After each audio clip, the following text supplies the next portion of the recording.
which is good because knock knock knock. Oh, who's there?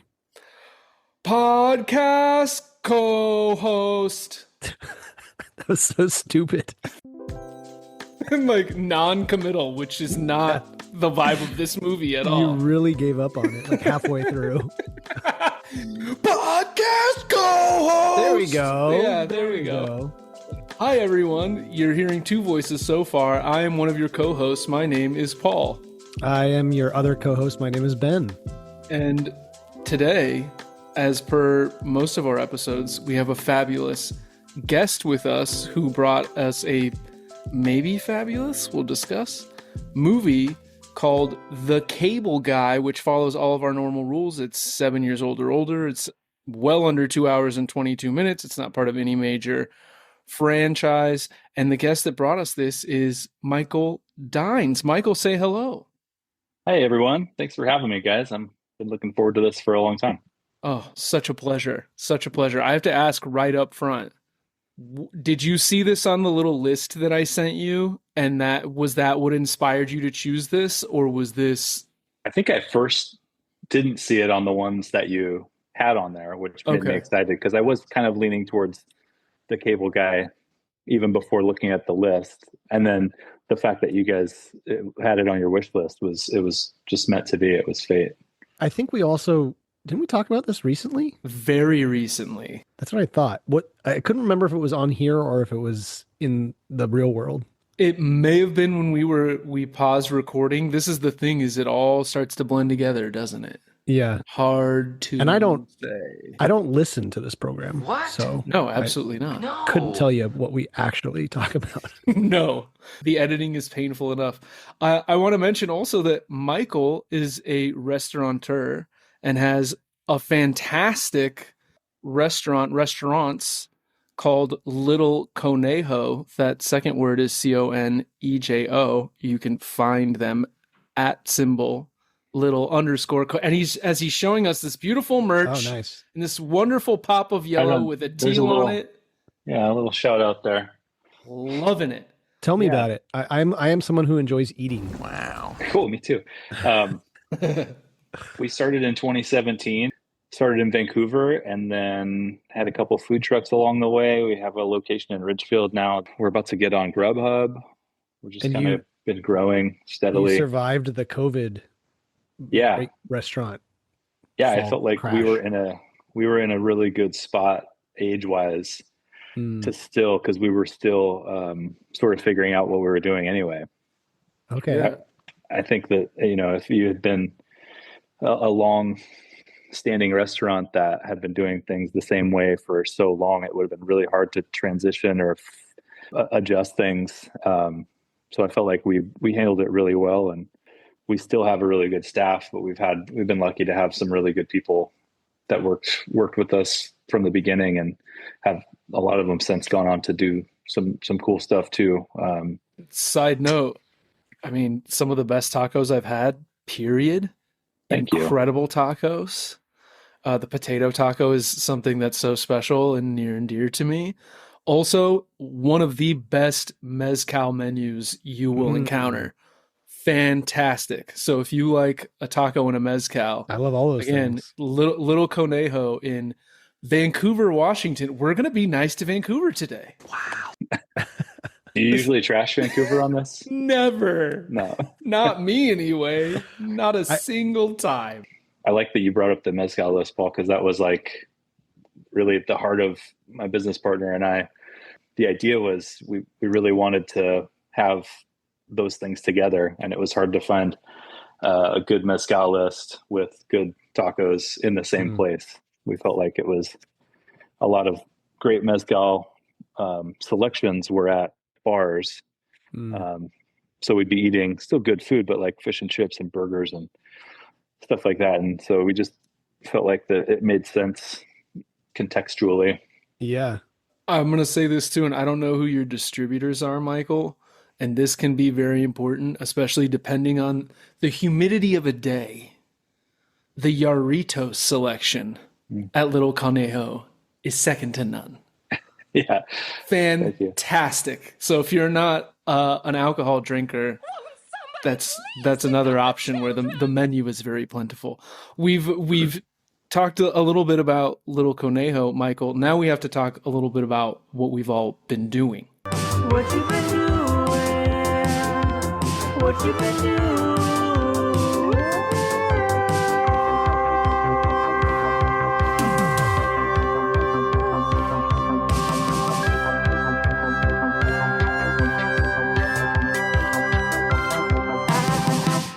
Let's hear it. Yeah.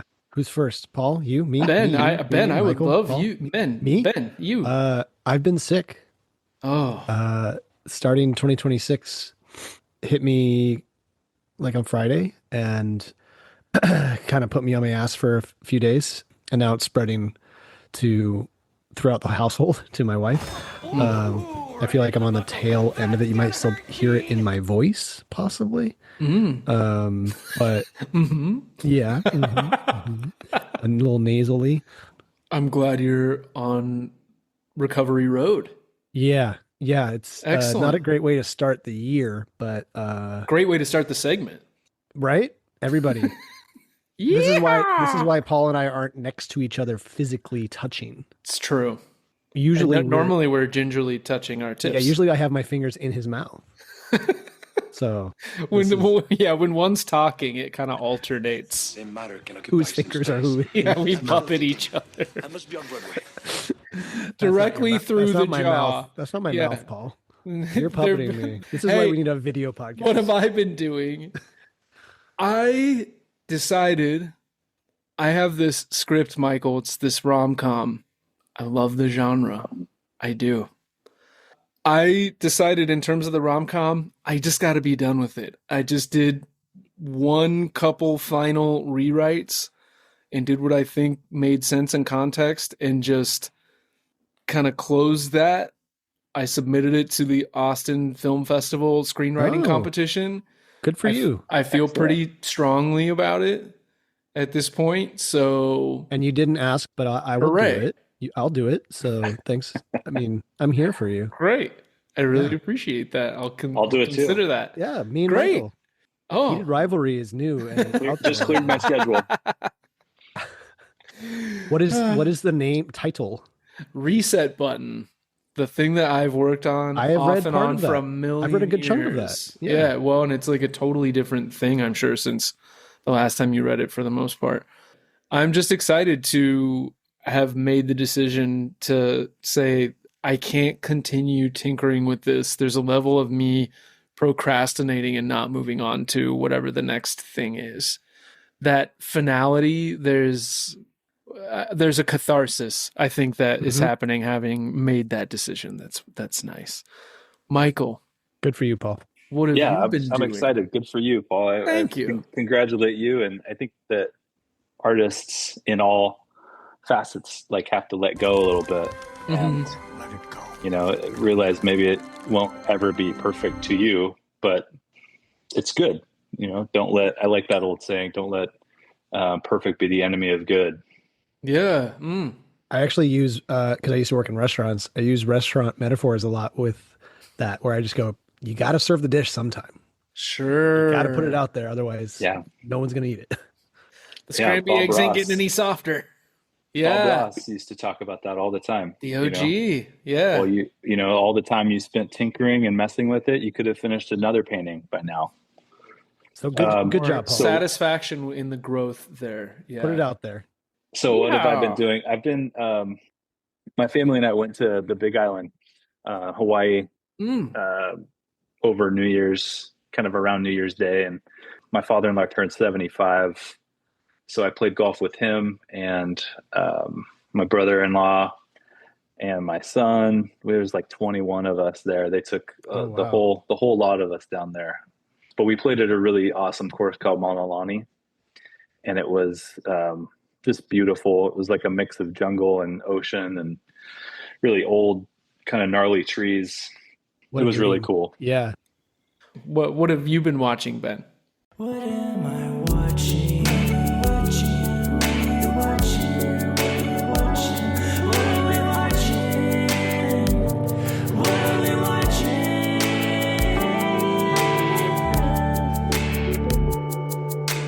Being sick, watched my fair share of football, go Hawks, and watched 2 movies on streaming. Oh. One from my Hall of Shame, Paul, which I don't know. Have we brought up Hall of Shames on here? I think Moses has brought it up. Oh, go ahead. Yeah. It's my Hall of movies that I haven't seen that I won't actively bring up because I'm ashamed that I haven't seen it. Oh, got it. Yeah. Okay, I'm caught up. I'm familiar. Yes, Okay. yes. So I watched The Sting. The Sting. First time. Did you like it? What a phenomenal experience. What a foundational piece of cinema that clearly so many people are in love with. Obviously, Steven Soderbergh doesn't make so much of his movies like I see Ocean's that. 11. I see that. But it really is just like, it's just peak, Redford, and I loved it. I love the music. I love the little transition animated things. I love. Oh, yeah. Yeah, it was, and I love Robert Shaw. Sure. I'm a huge Jaws fan, and so like every time I can get some Robert Shaw, it's just, He's always chewing the scenery, man. oh man. So yeah, I watched that. What a phenomenal experience that was. And then I watched Tron Ares, and what a piece of shit garbage movie that was.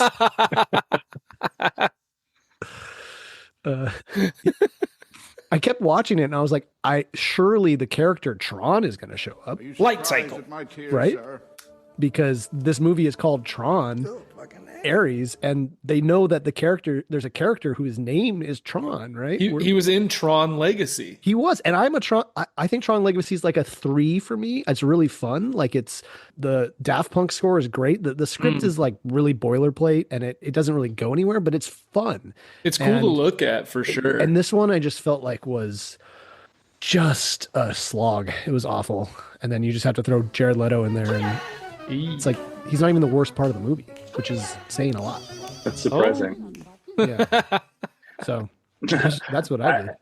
It's not that I hate Jared Leto. I just feel like he's made a lot of duds lately. Couldn't agree with you more. Whenever I see him in a movie, I'm like, oh, that probably stinks because he's in it. Pass. I mean, I don't know if he's going to get another huge blockbuster because the last 2 he's made have been absolute train wrecks. Counterpoint. Hi, Dr. Michael Morbius at your service. Only doctors. Oh, it's Morbin time? Convinced? What have you been Always. watching, Paul? Me? Oh, how do I morb into this? NBA League Pass. I have a couple teams on NBA League Pass that I'm the Spurs are great. They have this French guy, Victor Wembanyama, that I'm sure all the listeners know and are very excited to hear about. So the Spurs are fun and feisty, and they're a couple East Coast teams. I mean, I'm a Portland Trailblazer fan through and through. League Pass for a very competitive price gives me access to so many games. And, Ben, I watched a movie streaming Okay. called The Rip. Oh, Ripping it up, The Rip. the RIP. I'm going to rip it from you. Yeah, That's R.I.P. Affleck and Tron. Matt Damon, right? RIP. Yeah, RIPD is With Deadpool Tron. and the Tron. dude. And then Yeah. RIP is Ripping. fucking Fucking Affleck. A. Fucking Affleck, bro. It was that. It was the Affleck Damon one that Joe Carnahan did. I really overall enjoyed it. The movie has a kind of odd look to it in terms of some of the lighting and the framing and Like every Netflix movie. nerdy shit like that, where it's like, why does this feel kind of like unnecessarily flat? Or some of the performances feel like, exposition gets gone over and rehashed a couple different times, like shit like that, where it's like, fucking A, I actually like put my phone away. So it's a dual screen movie. Yeah, to watch this, and you're doing some of this dual screen shit, and it's just like kind of a bummer. But it's got all these echoes of like Mychal Mann movies and some James Cameron-y stuff. And if you've seen movies like Dark Blue and Unlawful Entry and Internal Affairs and a bunch of these, The Replacement Killers, 90s action movies, action suspense movies, that kind of stuff. But like I said, in a big way, like Michael Mann specifically, like TNT. If it's not Christmas Story, it was Heat or Collateral. Joe Carnahan clearly loves these movies, and the movie is fun. The script overall super good. I would absolutely recommend it to like anybody who is a fan of shit like Training Day. Like you'll probably like we're ripping it. The rip. I had no interest in watching that, but now I might check that out. Moses Olson, guest of this podcast, seemed to have similar feelings in the very brief exchange he and I had. He was like, there's kind of like fuck, I'm not trying to sound like a dick. I'm just not smart enough to put this a different way right now. I don't know why. But it's got like this dollar store Michael Mann thing that is very charming. There's a level of 70s kind of grit to it at times. Like it's a fun, solid actioner. Okay. When I saw the trailer for it, I thought it was going to be kind of like The Town. Yeah. It's got some of that in it too, yeah. for sure. Yeah. For sure, dude. Michael? I've been really late to this, obviously, but I'm Great. watching True Detective season 1. Oh, wow. Yes, man. It's so good. It's so OG. impressive. Yeah, I don't know why I never watched it before, but it's been really fun to watch. McConaughey is obviously brilliant. Yeah. Woody Harrelson's great. What a treat to experience that movie or that series for the first time. Right? Yeah, I've been kind of enjoying that. Just solo. That's been kind of a solo watch on a tablet. And then with my family the other night, we watched Glenn Powell's The Running Man kind of reboot. Yeah. Have you guys seen that yet? We did. We saw it in the movie theater. Together. Yeah. Cool. What did you think about it? It was okay. I watched Schwarzenegger's Yeah. Running Man. movie. Not too much before that because I wanted to revisit that, and I'd still rather watch Schwarzenegger's. Hell yeah. So 100%. as we're on this, I think we're all three in a similar pocket. I want to say about the Schwarzenegger one, I put a heart on the rating of that movie because we did that movie on this podcast, on this program right here. We did it for my birthday. Go listen to it. Such a good episode. Chris Olds. Okay. Love Chris Olds. We love you too, Michael. Don't get me wrong. Just I love you guys. I love you guys. Chris too. Olds. Wow. Okay, there's a lot of We love. just met. Sharing a lot of love. It's good. Yeah, I'm not ready to say that. But this feels very Cable Guy. sometimes with the running, like stuff like the Running Man, I'll put a heart on that rating overall because I want to make sure that it's like, look, this is something that has like a level of weirdness or charm or specificity, or it's like, I would watch this many, many times. I really enjoy it, but I understand why other people are like, this is not my taste. I don't know how many people I've met that just fucking hate that Schwarzenegger Running Man. It's so cheeseball, but it's fun. It's a really watchable movie. Like, Michael, you're nodding. Yeah, I think a lot of those early Schwarzenegger movies have that same quality, and I like going back and revisiting them because I think that period of movie making, they felt like they had to be so over the top to get like some shock value or to get a reaction out of people because that's what they thought this action genre was. And now I think a lot of those movies, they're like, they think they have to have a cohesive story or things need to make sense all the time. I think that's probably why John Wick was so successful because it sort of harkened back to some of those. It's not logical and it's not trying to be, It's just fun. I mean, Yeah.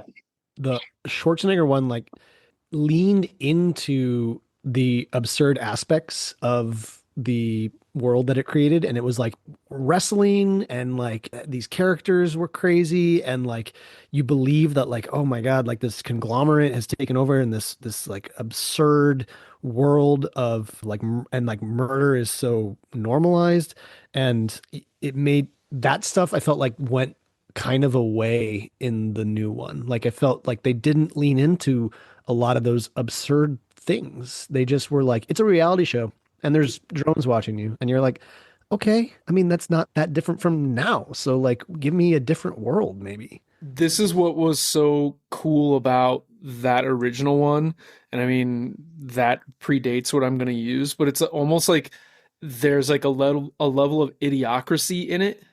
Yeah.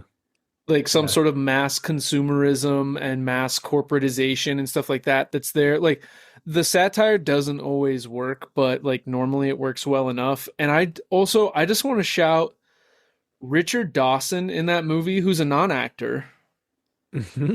and was like apparently like a professional sleazeball or whatever, but like and would like randomly kiss Family Feud On Family contestants Feud, and yeah. shit. Yeah.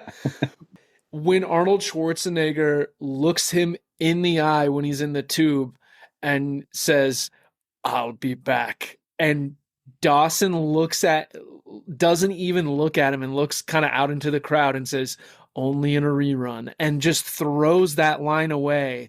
It's like that guy just crushed a Schwarzenegger one-liner. That's pretty incredible. Only in a rerun. Yeah, I thought the new one, it felt like they had to make it believable. Yeah, it was too grounded.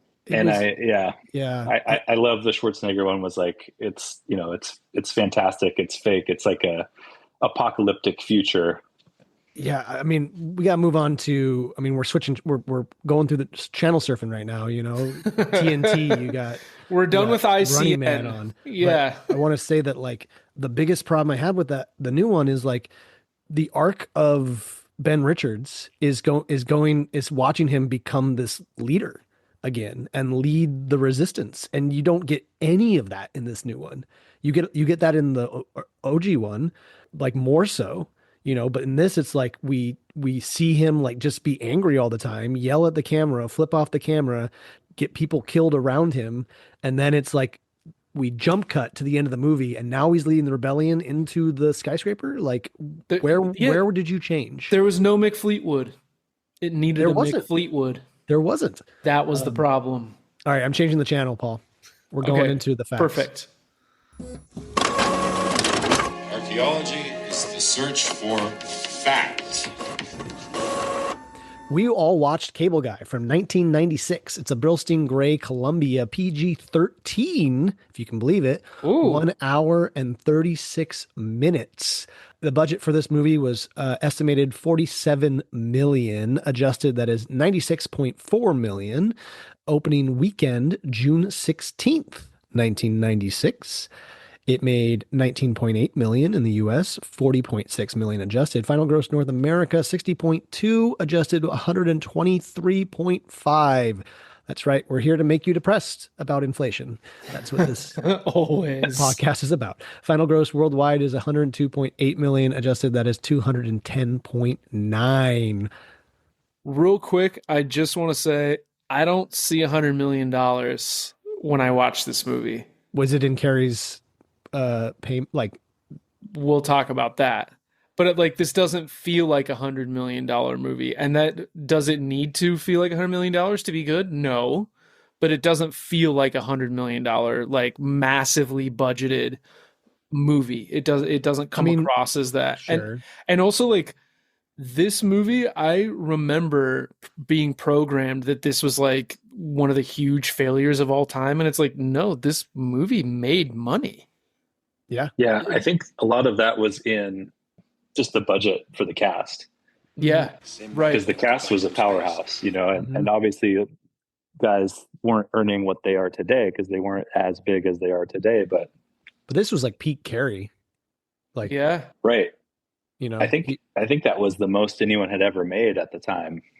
he 20 was up million. there at the highest paid actor in Hollywood at a certain point. Maybe it was The Mask, but it was around the same time where he was breaking records with every movie he took. We're going to go over this pretty shortly. That is the thing though, is like ultimately in terms of the look of the movie or this or that or the other, doesn't necessarily look like $100 million movie to me, but it's like, is Jim Carrey worth the 20 million? Every penny.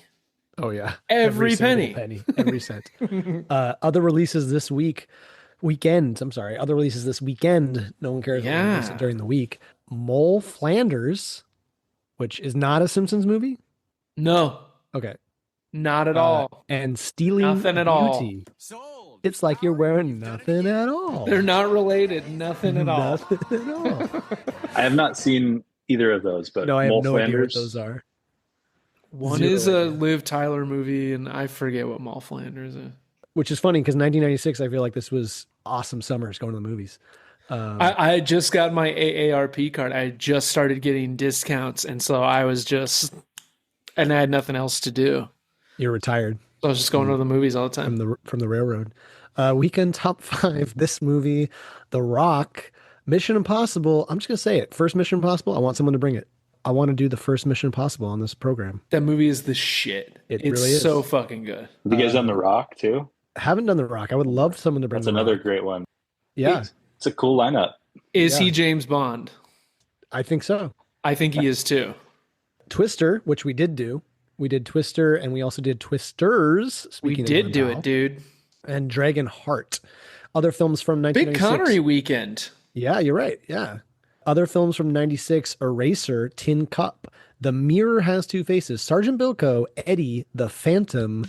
We did Phantom. Listen to the Phantom episode. That was one of our first seasons. 2 If by Sea, and Ransom. Are you going to say it? Is my child? Ransom. Sold. Howard, you've Letterboxd Give me back Average. my son. I knew you were going to do it. So, okay. Cable Gouda. What's happening? Did you say cable Gouda? Like the Doesn't cheese? he say Cable He said Gouda? something like that in there. Yeah. Oh, okay. Cable Gude. He says like some sort of gibberish. Letterbox average 3.1. Follow us on Letterbox. I'm at Run BMC. I am at Paul Acts Badly. Michael, what is the Instagram for Little Conejo again? It's little_Conejo. So easy. So That is so easy. easy. Follow all those things. Siskel and Ebert split. So who was up? I don't understand your. Siskel was up. Okay. I think that's what you have here. And then you put Sergeant Kabuki, Yeah.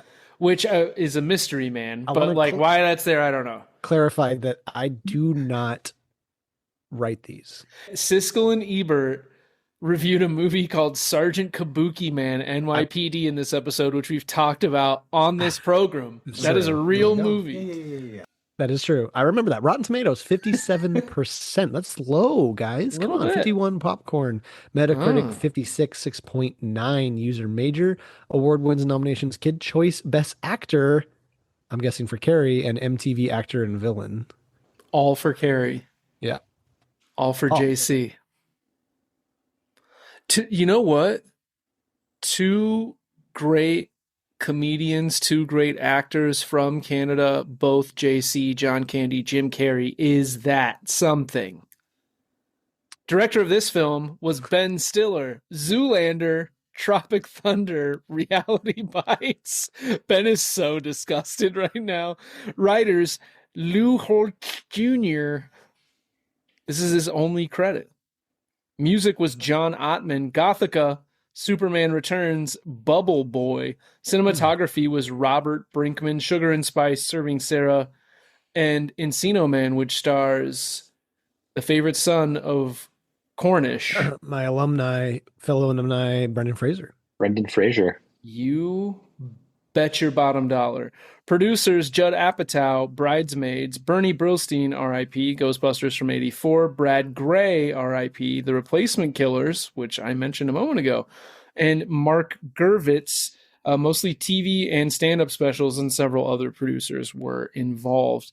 Jim Carrey, we just have him listed as Cable Guy. Cable Guy. You don't put him as Chip? I did in my notes a lot. Okay. Mostly just called him Chip. Whenever I'm like Chip Douglas, this is what I think of. Larry Tate? Little show called My Three Sons, Sonic the Hedgehog, The Truman Show, and The Number 23. Is that something? Matthew Broderick, that's a top secret. Matthew Broderick was Steven, Election, War Games, B-Movie. Leslie Mann was Robin, Knocked Up, This Is 40, George of the Jungle, also starring Brendan Fraser. Brendan Fraser. Jack Black was Rick, Neverending Story 3, Nacho Libre, Dear Santa. George Siegel, R.I.P., was Dad. Who's Afraid of Virginia Woolf? 2012. Is it 2012 or 2012? I don't think it matters. No one. Made a potato.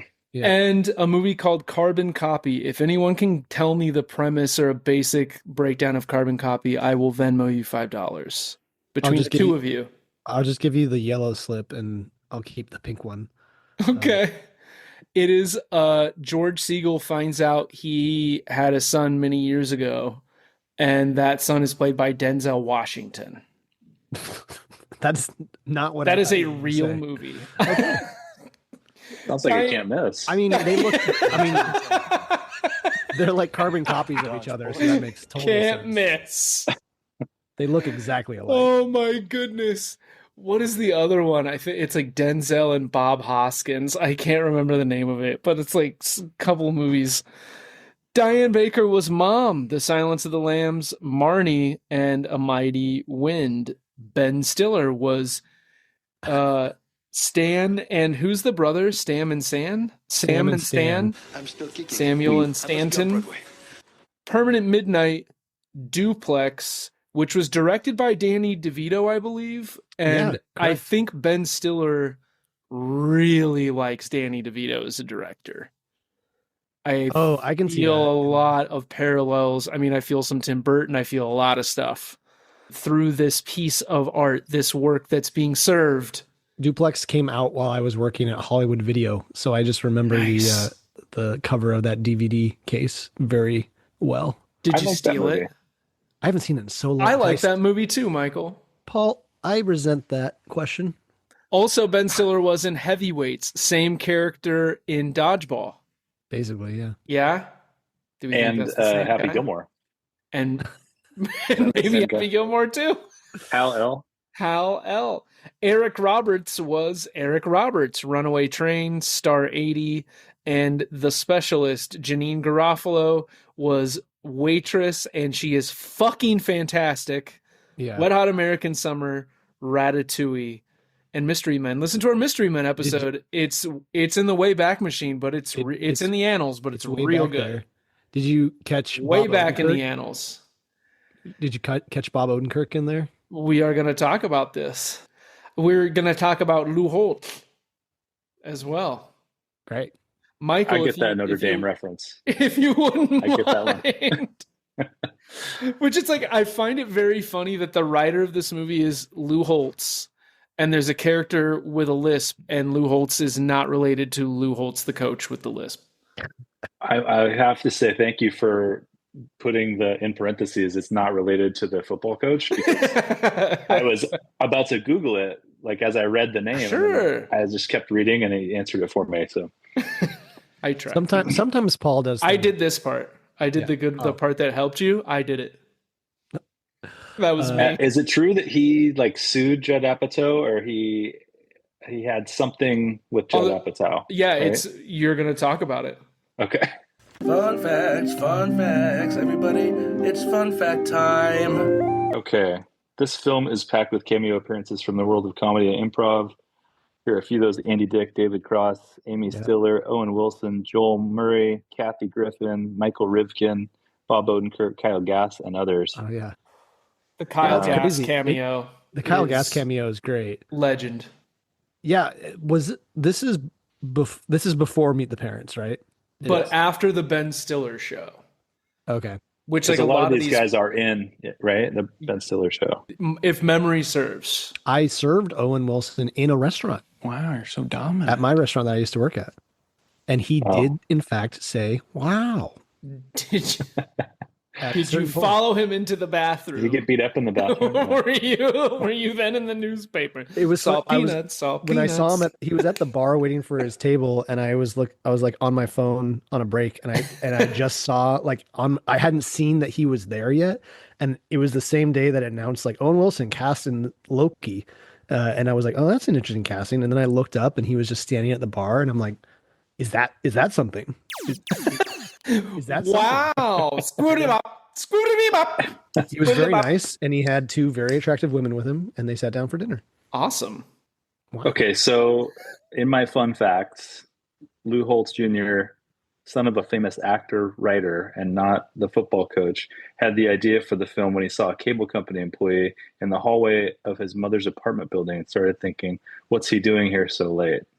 It's crazy that this is his only credit. I think it's so well written. Yeah, it's a tight script. I also love the joke in Seinfeld when Kramer is leading on the cable guy. And it's like the references to the cable company throughout Seinfeld. And I think Stiller probably loves Seinfeld and et cetera, et cetera. But like the cable guy is supposed to be sometime between noon and my death from like, I thought about Seinfeld a lot as I watched this too, which for me is like a good thing. You got a question? Me too. I think about Seinfeld all the time, so that's not really.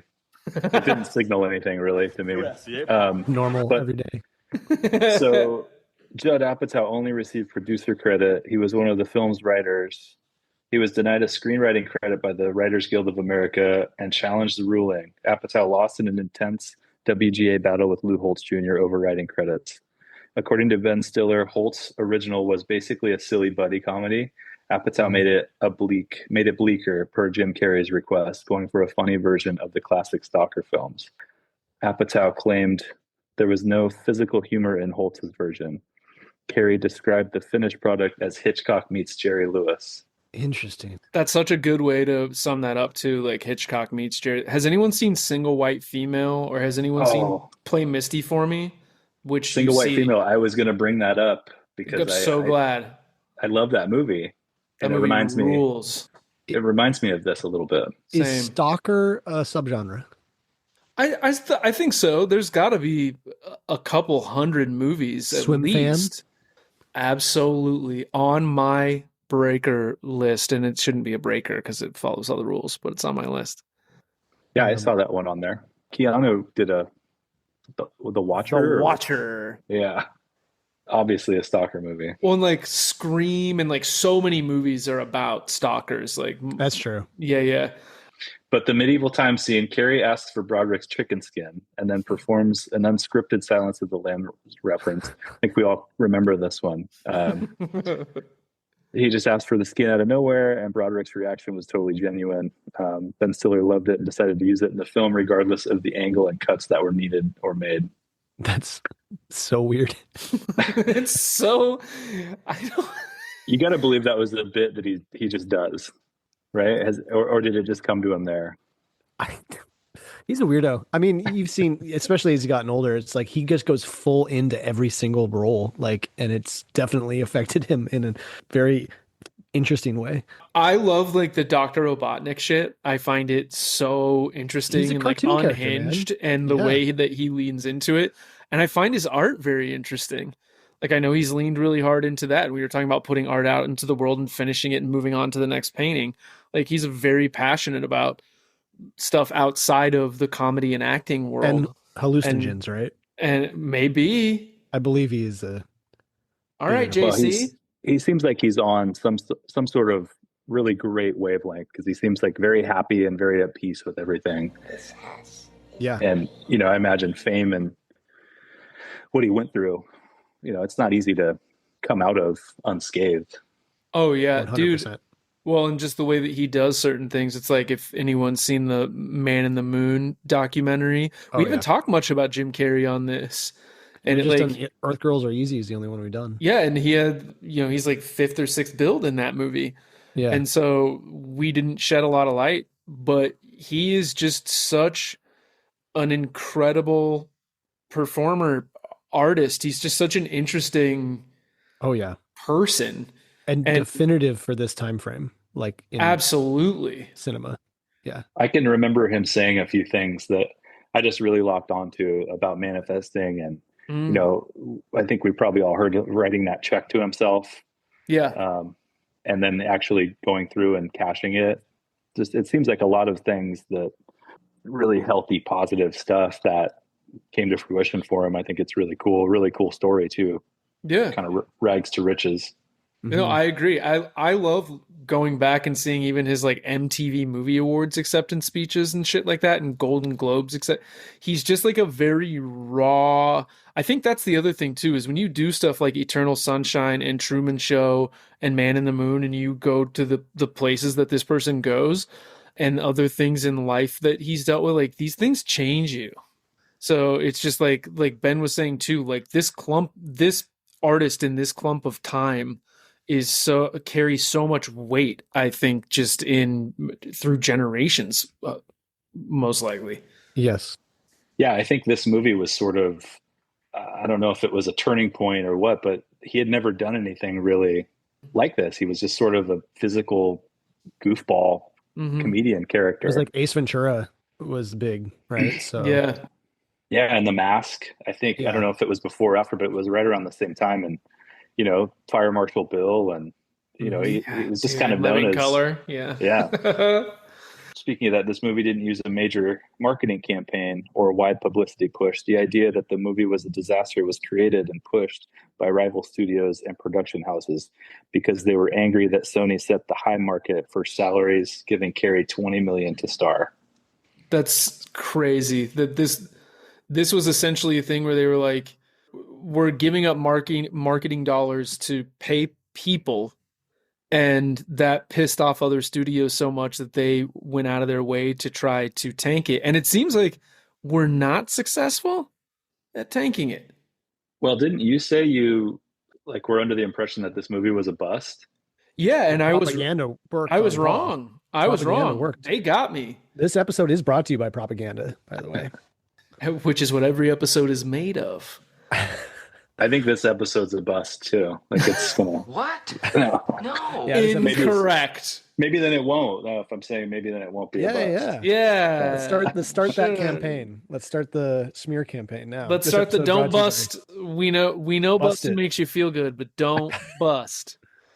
Michael, if you want to, you can take a crack at the log line. Otherwise, I'm happy to read it. And I'm happy to also... Oh, go ahead. A designer makes a grievous mistake when he rejects the friendship of a borderline cable guy. I have two issues with this logline. I disagree. A, designer, not important information. Like, really not important information. Maybe like a recently... it's all about his lost relationship. Out of a fresh relationship, a single guy makes and saying borderline cable guy is a weird way to say that. It is a weird way to say it. And that's the thing is he's not borderline mentally, obviously is what they're trying to say, or borderline in terms of his psychological, whatever, or his mental. Yeah. But it's he's not a borderline cable guy. He's a full on, the best cable guy that's ever lived. He's amazing. That's why it doesn't quite make sense. I don't think Steven makes a grievous mistake when he rejects the friendship. I think it's when he accepts the friendship is when he makes the grievous mistake. If he never accepted the friendship in the first place, it wouldn't have been a problem.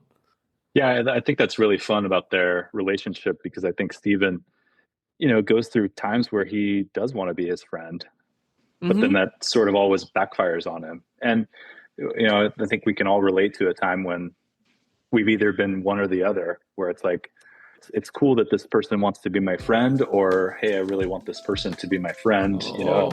I've said it out loud. Oh, I'm so glad. I want to be friends with you and this person or whatever. And then people are like, oh, no, I'm making the little T sign. It's like the necklace with the little T. It's got the T on it. I wanted to get one of those. We're going to hit the break, baby. It's break time. Go to our propaganda about this podcast. Oh, boy.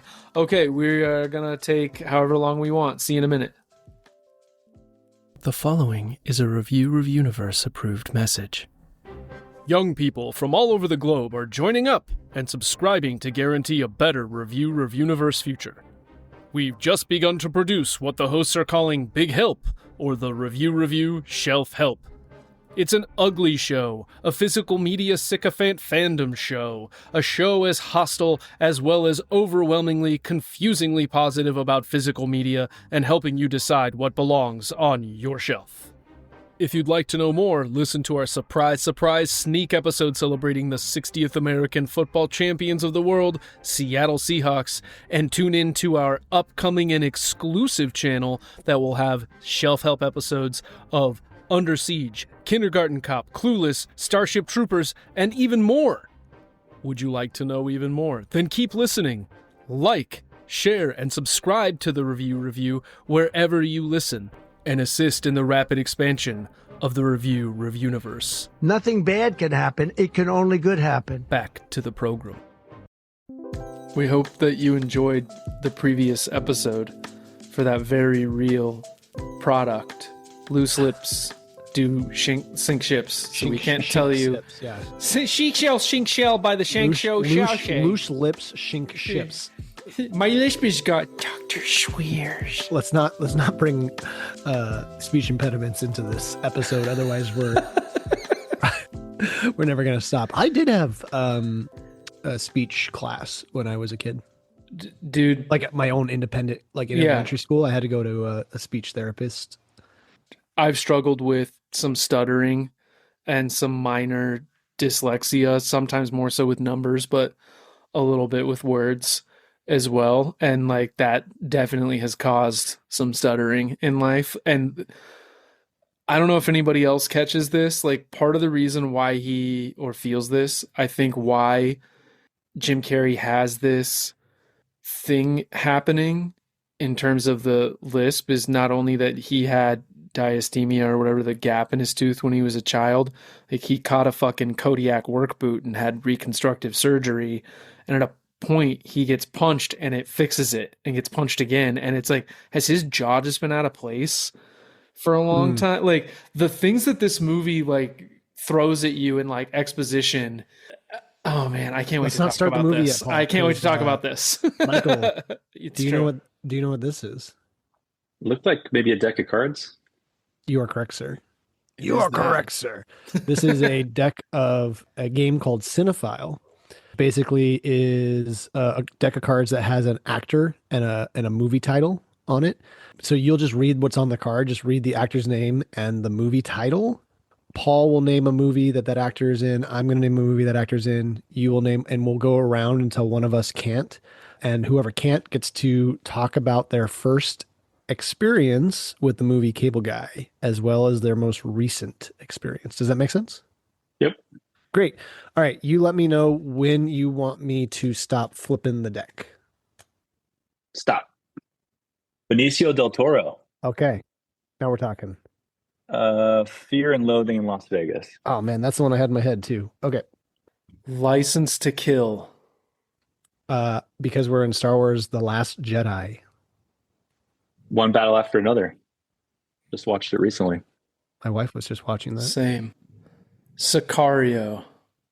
13 grams? Is that not what it's called? No. 30. What's it called? 21 grams. 21 grams. I knew there was a number. That could have been, I don't know how far we were going to get, but Snatch. What'd you say? Snatch. Oh, yeah. I was going to say Sicario 2, Day of the Soldado. Oh, is he in that one? He is. Okay. Yeah. And I wanted to try to pull up some other like young Benicios, but I was blanking. Okay, Ben. I'm just bummed I got the number wrong. I think it's okay. Talking about number dyslexia. Yeah. The number 23 is the one that we're concerned about today. It's a top secret. So You're right. Growing up, my big carries were, especially in this time frame, definitely Ace Ventura, definitely The Mask, Smoking. even Ace Ventura: When Nature Calls. All of the sort of like big, goofy, silly ones. Loved them. Watched them over and over and over and over with my brother. Obsessed. And I remember seeing this movie at a young age. Let's see, 96. So I was only 10. And so I remember seeing it and it wasn't goofy and it wasn't like funny. And I think for someone who's 10 or 11 or however old I was, it didn't quite have the impact. Like I remember being like, kids are dumb. Kids are dumb. But also like, you know, when you're used to this sort of broad comedy that this man does, it's not something that like stuck. And it was marketed that way, I feel. Like it was marketed as a funny movie when I remember seeing. I mean, I feel like everything about it. Like we were saying, he didn't really make that transition into Man on the Moon or Truman Show yet. Right. But this wasn't like a broad comedy, but it like I feel like they marketed it that way. Well, and maybe I'm wrong, but Yeah. Well, yeah, I think just because he was in it, I just thought that's what it was going to be. Yeah. yeah, and that could be it. Is that it was just us, yeah, that I'm just And I didn't dislike it. I don't remember projecting. exactly when I watched it, if it was on TV at a certain point, on TBS, or if I watched it on HBO or what have you. But I would have probably given it three stars. And I've watched it several times since then, and it's definitely grown in favor for me. And watching it last night and like giving it my full, no dual screen bullshit attention, like giving it all of myself Oh, was, yeah, that is dangerous. that is dangerous. You ever do anything dangerous? I I really, really, really enjoyed it. I enjoyed it a lot more than I thought I would. And I really enjoy Ben Stiller's direction. I really enjoy the themes of this movie. I think that it's a movie about connection, and it leans so hard into, like, I love a good theme, and I love when a good theme is like every character is kind of connected in this theme. Like, the thing that always stuck out to me that I think of when I think of this movie is the karaoke scene and him singing. And even that song, like, don't you want somebody to love? Don't you need somebody to love? Wouldn't you love somebody to love? You Yeah. gotta find somebody like this. This is somebody who is like crying out for someone to just like please give him some connection, some It's love. so cringe before that term I feel like it existed. Yeah, it is. And I think that as a kid, like it was too like, ooh, weird and dark, and I don't really understand why, like, this isn't very funny. But I'm sitting at 4 chips, which for you all, Chip was my nickname in college. So you can call me Chip for the rest of this. All right, Chip. But Chip I'm sitting Douglas, at Chip four out of Douglas. 5 chips. And my biggest thing on the movie is I don't feel a lot of change from Matthew Broderick's character from like beginning to end. I don't see exactly what he needs to fix about himself other than like his relationship. It's not really established that he treats people poorly, or that he doesn't seem out of line with some of the things he wants to get rid of Chip Douglas, because you're like, yeah, I would want to get rid of this guy too. So that's my only thing. But yeah, I'm at 4 chips out of 5. Mychal, I'm gonna give you the floor if you'd like it, but I'm happy Okay. to speak first. Whatever No, you I'll go prefer. actually, because I have a hot take on that I've sort of been made fun of or disagreed with, and I think that Ben Stiller probably didn't want to cast himself in the Yeah. role of Steven, but I think he would have done a better job than Matthew Broderick. Mm. I like Interesting. Matthew Broderick. I think he's obviously got a great body of work, and he's been a really successful actor for a long time. But I just think Ben Stiller's awesome, especially in those roles. Yeah, like Something About Mary or Meet the Parents, like that. Meet the Yeah. Parents. As the straight man, the anxiety-ridden, control freak straight man, he's so good. Yeah. Yeah, Meet the Parents. I like that you brought that up, because the scene where they are at Steven's parents' house, that reminds me of Meet the Oh Parents. my God, that's in funny. I didn't so think of many that. ways. Oh yeah, you're right. Yeah. I Yeah. didn't think of that. And And Owen Wilson's character kind of in Meet the Parents. yeah, being maybe the so same guy obnoxious. for all we know. Mychal, did you always love this movie? What was your first experience with this movie? How would you have rated it? I did. I was a huge Jim Carrey fan growing up. I loved everything he did. And I think I liked that this movie wasn't what I expected it was going to be. I went into it thinking it was going to be kind of like Ace Ventura, or in that same realm. And it surprised me. And I think, looking back now, I probably was a little bit of a contrarian. So I think the fact that people didn't like it, I wanted to like it because I was a huge Carrey fan too. There was probably an element of that in it too. But I just thought it was really weird. And I had never really seen a movie like this where it was like a single white female scared me. Yeah.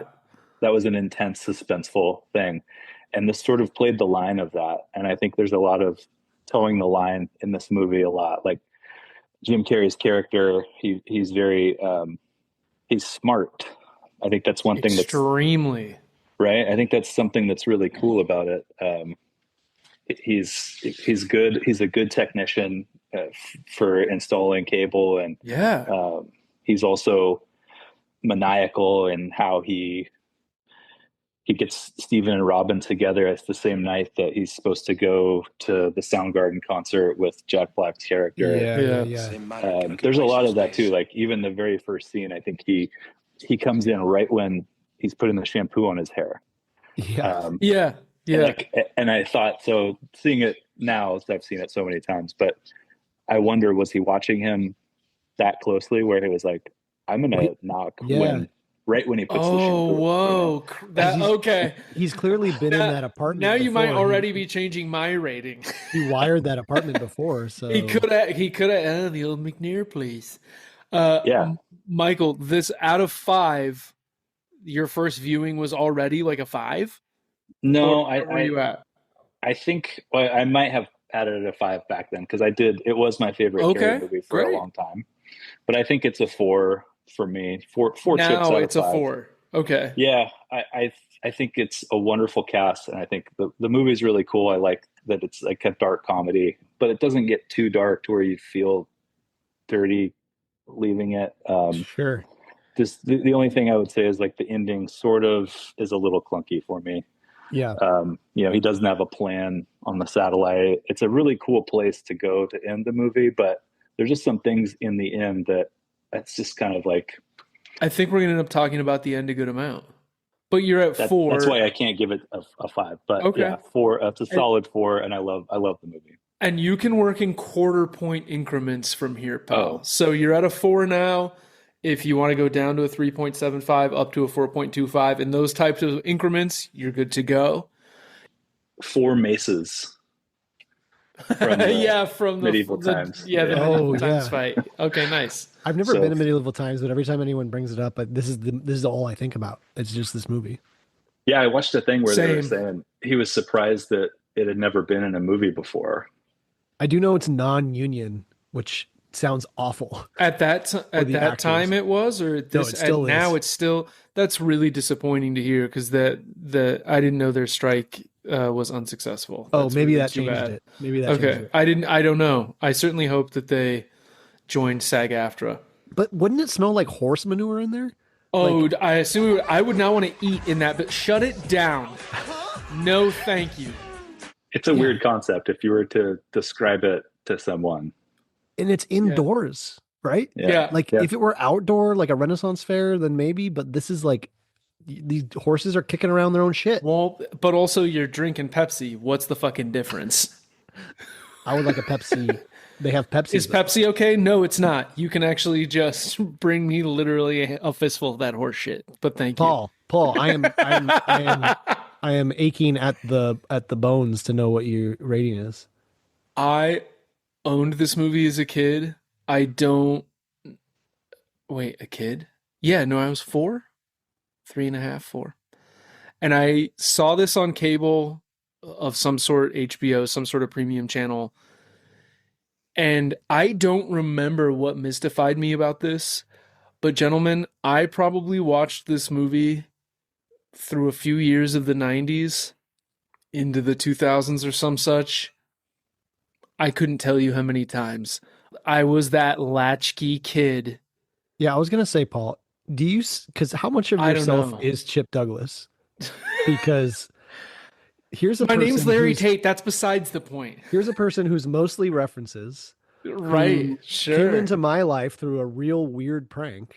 And whoa. Before latched themselves onto me as as a friend. And the whole time I was like, is this the story of Paul Root? Is this your number 20? Wow. Is your favorite number 23? What's your favorite basketball player, Michael Jordan?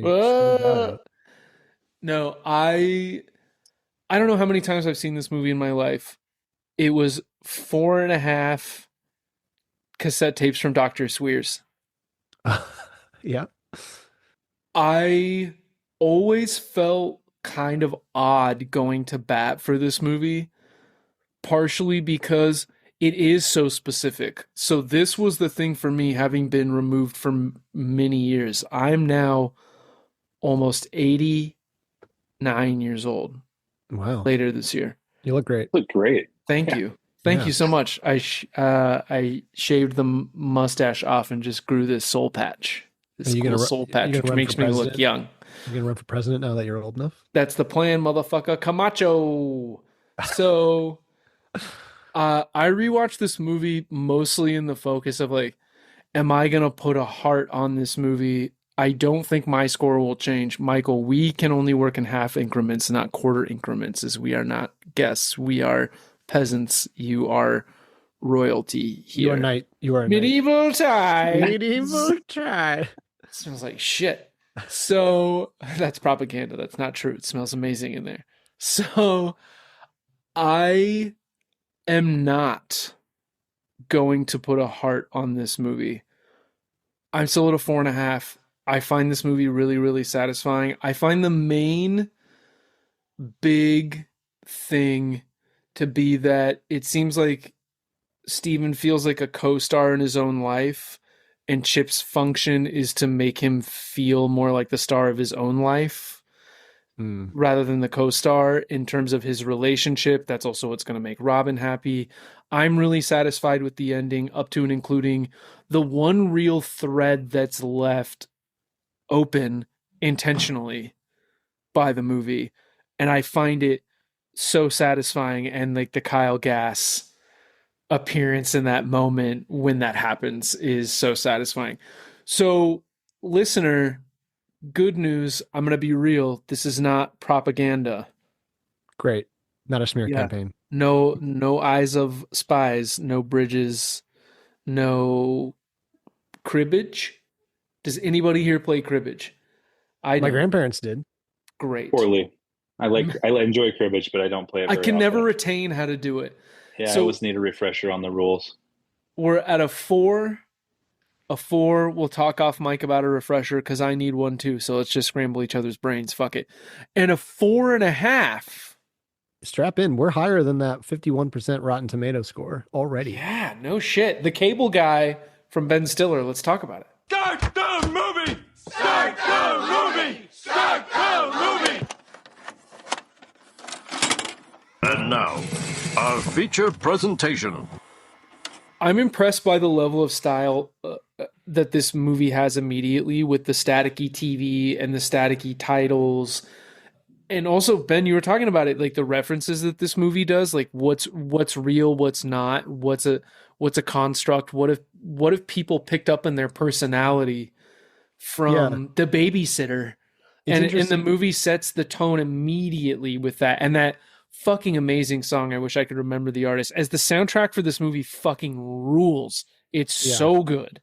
But where she's singing about TV being the thing, and if you listen to that song, it's all about fucking, which is also cool. It's always so interesting to me when we have these stories of latchkey kids who, like Scrooged had a similar thing where it's like these kids were raised by TV. Another movie with Joel Murray. Is that a thing? Oh, maybe. And in this movie, Joel Murray wears a Chicago Bulls shirt. We all know Number 23. Michael Jordan played for the Is This a Thing? Seeing Paul. young Jack Black immediately, too, is also like, oh, shit. Right. There's a piece of me that almost forgot about that kind of. What's the first movie you remember seeing Jack Black in? It's got to be this, I guess. When did Enemy of the State come out? Oh, yeah, that's a good call. Year or two later. Okay. Great action movie. I thought we would have done more Tony Scotts than Days of Thunder. I'm a big fan so of far on Enemy of this the State. podcast. Is it a sequel to The Conversation? Is that a thing? Oh, we are doing a lot of this in this But episode. Jack Black, young Jack Black, I mean, this is like, it's crazy to me how long he has been working. 30 plus years. Yeah. But getting to meet these characters, and I think it's a really great way of doing the exposition dump. And I don't feel, it doesn't feel too exposition-y dumpy, just to be like, don't call Robin. It's just a simple line delivery, but it's giving us exactly, we know exactly what's going on now. I just think it's a great writing. That answering machine is fucking brutal, though. Like, this is the stuff in the Broderick performance that I like. When she's like, if Steven doesn't live here anymore, and you just like, he's immediately like, without really overdoing it. And I don't feel a ton of the Ferris Bueller's so imprinted on so many of us. I'm one of those people. And I don't feel that in this movie as much as I do in some of his other work. Yeah, I think that's fair. I'm a huge Ben Stiller fan, so I'm Yeah. just Sure. always thinking about that. And I think that he plays that awkward sort of, I don't know, everyman that just has hard luck. Yeah. And He is great at it. Yeah. And he clearly wonder wrote if- it, or it was partially what Apatow or whatever wrote it with him in mind, I think. I think that's what I was going to say. I wonder if you gave him truth serum, did he write that thinking that was his part? Yeah. I do love him as Sam and Stan. Such a Without weird- recasting this, but even that little flicker in the beginning of the movie where it's showing Yeah. all these real TV clips and that random thing that doesn't exist in life outside of this movie of the Is Sam this and supposed Stan to be- sweet trial. Is it supposed to be a Menendez brothers sort of? It is. It has to be, right? Yeah. It is supposed to be that. And by the way, I feel like this movie is like 5 acts and an epilogue. Like the script chugs right along, but it was Mychal, we obsess over this sometimes where it's like, how many acts are in this script without having read it? Can we figure it out? And I feel like there's one kind of very short act, but overall it feels like 5 acts and an epilogue. But the cable guy showing up while you're in the shower, Man. and even that's gone over in the exposition that's happened, that he's waiting for the cable guy. Right when he puts the shampoo on. Yeah. It's so not just good. that he's in the shower. It's like immediately when he just gets a lather going. It's like the most annoying time of the shower. Don't leave. Yeah. Hold on. And then, he answers the door and he's like, maybe I shouldn't have come at all. Jerk off. He's immediate, just unfucking hinged. And the way he refers to this apartment as, oh yeah, the old McNair place. It's like, what the fuck? Who is this guy? Where are we? Yeah, doesn't he say I'm surprised they got the floors cleaned? Yeah. Yeah. Cats. Lots He of just cats. had a lot of cats.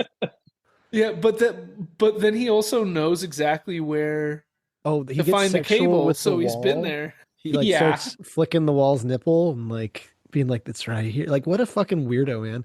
Is this when you kick him out right here, or do you let him keep going? That's the other thing I think this movie so is talking interesting. about is the way that we're over polite. I don't remember the last time I cut cable. When the last time I had cable in my house, it's got to be 10 plus years ago. You don't have a choice. You got to have this guy do the thing. You don't fucking kick him out and call the cable company and say give me somebody else. What the fuck is going on here? Yeah. But yeah, I mean, I miss the chaos of cable sometimes, the channel surfing, the way that when he Sure. is just you just flip onto something and be like, oh, cool, I'm going to watch Apocalypse Now. Right. I find myself doing that just with the menu of different things to watch. Yeah. I don't ever click on anything. I just want to see what I can possibly watch. And then before I know it, I'm like, I just need to go to bed. Netflix, just give me the $2 a month plan where I can just look what I could watch if I subscribed. Just have the and I main can menu. look at it I as would- much as I want. I would probably do that. Set. I'd probably kick this guy out. I mean, I would be like, get the fuck out of here, dude. But he fucking pulls my out this wall. insane drill bit Yeah. and punches a hole in the wall and is like, we'll have you channel surfing in no time. And the way he programs the remote and has rearranged the whole place. You brought up Danny DeVito, and actually Death to Smoochie, the way that the style of this is very Death to Smoochie. Thought of the same thing. Thought about Throw Mama from the Train a little bit. I thought about a few different things. Yeah, and he rearranges the whole, putting the TV directly in front of the entryway into the room. Yeah, the back of the TV. Yeah. The You have worst. to get around it. Yeah, and your guest has to look at the back of your fucking TV when they walk in. Right when they walk in. Yeah. Just the worst.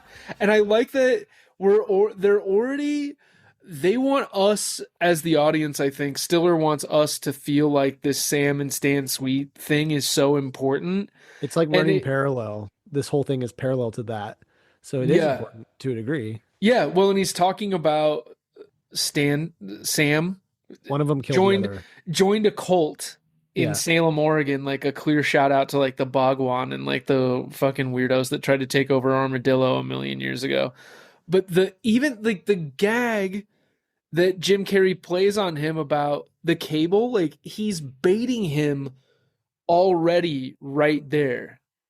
That's when he's starting to do like the scare you, reward you, scare you, reward you, like hurt you, pet you, hurt you, pet you. I have a question. Yeah. Because he knows that Steve and Robin broke up from researching their cable history. Yeah. He doesn't work for a cable company. He's clearly like out on his own. So did he like intercept this call for cable? You know what I'm saying? Like, did he choose Steve in out of all these people? Because he was like, this guy is desperate. He's alone. He's single. He'll be my friend. I'm going to like cancel this guy's other cable. I bet he surfs to see when the names change, right? If somebody comes on or off of a thing, because it seems like he intercepts calls, right? Like he's hanging on the wire and he's on directly tapped in. Okay, interesting. Okay. When he still has all the equipment. Yeah. He still has the van and everything. And he describes the internet. Yeah. Like beautifully. Really accurately. Yeah. Dude, like Steven does what does he call it? Superhighway. Superhighway, yeah.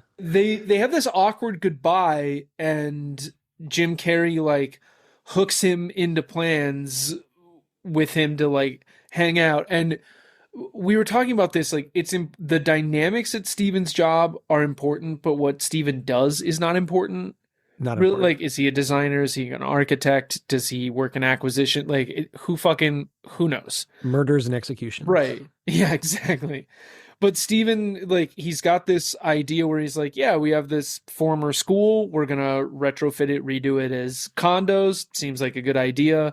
But they're showing how depressed he is, where he's like, he's going to buy like Tony Robbins shit and whatever. And he's at this very, very low point. And Jim Carrey shows up and gives him an emotional sponge. Mm-hmm. Yeah. At a very vulnerable place. It's weird to be invited out on a date with your cable guy. But, you know, Paul once came up to me in improv class and was like, is your girlfriend Jessica Aaron Martin? And then here we are doing a podcast. So, flash forward years and many copies of Prong. Here we are. Sometimes you got to say yes to those weirdos. Say yes to life. I think it's really interesting, and I'm wondering what you guys think when Steven and Chip go on this trip on the information superhighway to the cable satellite. And as we were talking about, like, it'll connect every phone, every television, everything. You'll be able to play Mortal Kombat with a friend in Vietnam, which is true and has been true for a good long while. Steven says, like, yeah, my dad was there, but he might as well not have been. And Chip is like a very active listener and takes things in and responds and then tells this like horrific story that feels autobiographical about getting his fucking face kicked in and reconstructive surgery.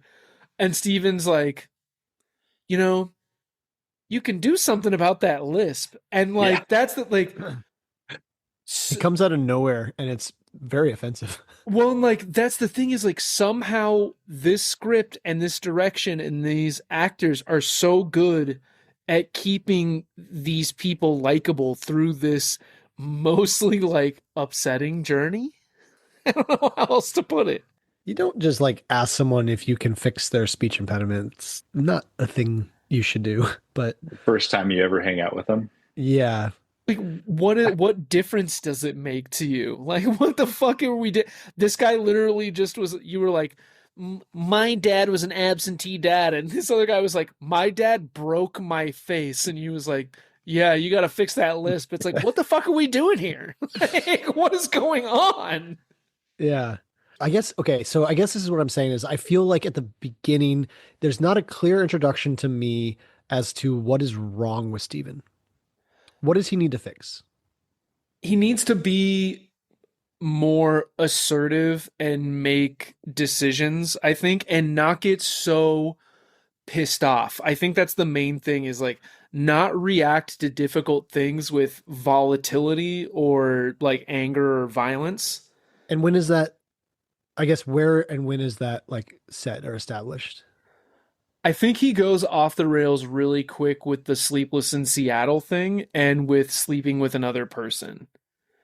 So I think he's like very quick to emotional shit. And is that like, what Robin, okay, so what does Robin want from him that he is not giving? Because I feel like what the movie is wanting to do is it's wanting to say there's something missing from Steven, and that's why his relationship is failing. Chip is going to help him get that thing, and then Robin's going to be good with it. But I don't know what that thing is. Again, it's like a level of assertiveness. I think it's established at the family meetup too. Like calming down, like being assertive, and kind of like logical or rational decision making. The way that he reacts when you remove Chip from the situation, that's the thing, is Chip is the straw that stirs the drink. I assume we all agree here. Yeah. For almost the entirety. But in that moment when they're doing the game night, if Chip's not there, I don't know how different Matthew Broderick is in terms of his level of comfortability. Well, I don't think they play. I would imagine they're not playing foreskin or whatever as he's the one who pushed it. Yeah. And it's like he won't live in the moment. See, now and that's when he does, he's angry about it. I guess that's an interesting direction, is that he won't live in the moment. I don't think the movie is strong enough in telling me what is wrong with Steven's character at the beginning. Okay. For me.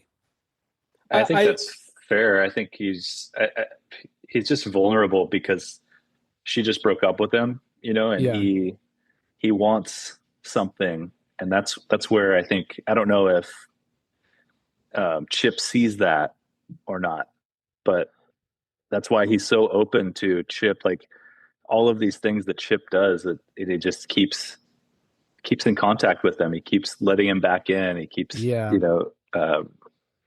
because I think he's very vulnerable as a person in general too. Like he doesn't like being by himself. I think you make a really good point there, that Chip senses that this guy is like the limit can keep getting like pushed. I think that was the point I was trying to make earlier. The limit doesn't exist. You should have kicked this guy out within 3 fucking sentences. Get the fuck out of here. Get the fuck out of here. Talking about kicking someone out, and then the editing and the basketball sequence. Oh my God. So fucking good. It's just the edit and whatever they're like, I don't know, Carrie, do some stuff. The way that he, I loved it. His set of lines in that scene. I can watch that. I could watch that every day and still laugh at it. Yeah. Apparently, like huge pieces of the budget for this movie, outside of casting costs and so forth, whenever Jim Carrey essentially is doing anything that requires dexterity with a basketball, that basketball is digital, and it's like fucking seamless. What? Why? Yeah, right. And like the battle axe thing at medieval times, it's seamless. And I don't want to pass over in terms of the big thing. The big driver for Steven is Robin, being assertive about Robin, going for Robin, like not being a fucking couch pillow in terms of Robin. Okay. Yeah. And the editing, like you guys were talking about with the basketball game, fucking Jack Black and the Jordan 2s, and fucking Jim Carrey busting the rim and just being generally overzealous to filter "Hey Man, nice shot." Again, like the soundtrack just doing so much work here. It just made me think of so many times where you meet someone and you're like, oh yeah, this guy seems kind of cool. I'll invite them to like a friendly poker game or a basketball game, and then you're just like, oh, I don't want to hang out with this person ever again. Ben, like, please leave me alone. To your point, I have been a Chip Douglas in terms of basketball a few times in my life, especially when like I've played really well or really poorly, where it's like, fuck this guy. I'm sure. You a ringer? It's happened a couple times. Yeah. I am so fucking streaky and now just old and worthless. So the Robin tells Steven that she is going to go on a date. Yeah. With somebody else. Did the Sleepless in Seattle thing happen at this point, by the way? That was a little before, I think, but yeah, we might have what the fuck again? Yeah, what the fuck are we doing? Oh, that's when he saw how many messages he left him, right? Yeah, we're right here where he's got like 11 messages, and most of them are Jim Carrey. I think all of them after 2 are call your mother. Like, hey, I was in the shower and I thought I might have heard the phone. Ever happened to you? All right, call me back, dude. Yeah, some of those messages are hilarious. He's crashing out hard. It's so good. It's so nuts, though. The whole thing is so nuts. Like the van being right there and the cut cord.